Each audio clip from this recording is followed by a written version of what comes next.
बालेश्वर पौरपालिका अंतर्गत 9 number ward block colony ठारे थिबा साईश्वर महादेव मंदिर नवीकरण पर शिलान्यास कार्यक्रम शनिवार संध्यार अनुष्ठित हो जाइछि। एथिपई मुख्यमंत्री स्वतंत्र सहायता योजना रे 5 लाख टंका व्ययबराद करा जाइथिला। मुख्य अतिथि भाव सदर विधायक मानस कुमार दत्त जोग देई यार शिलान्यास करिसेंति। दीर्घ दिन धरी स्थानीय श्रद्धालु मानक पक्षरु एही मंदिरर नवीकरण एवं बाहर शेड तैयारी पई दाबी होई आसुथिला।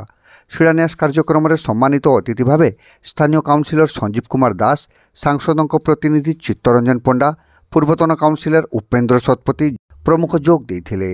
युवनेता पिंटू पाणिग्राही अध्यक्षतार आयोजित कार्यक्रम में मंदिर कमिटीर सभापति मलय पंडा, नितिन दास, प्रताप प्रधान प्रमुखों समेत बहु ग्रामवासी एवं युवगोष्ठी उपस्थित रही सक्रिय सहयोग करथिले।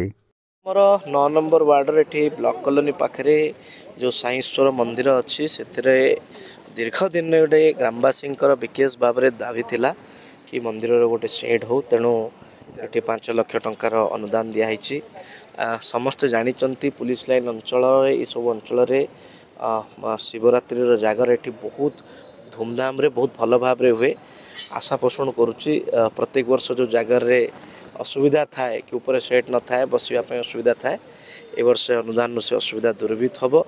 पुणी थे कहूँ बालेश्वर सहर एवं सहर आखपाख अंचल गुड़िकर सबू जगार सरस सुंदर करने विशेष भाव में सरकार पक्षर जहाँ पदक्षेप ग्रामवासी द्वारा आमको कह लोकंर स्वार्थपाई लोकंर हितपाई से कार्यगुड़ी कर। धन्यवाद देवी राज्य सरकार एवं आमर प्रिय विधायक मानस बाबू को जे आम रिसेंट एवं गोटे आम जो खंडे छक उद्घाटन करूँ।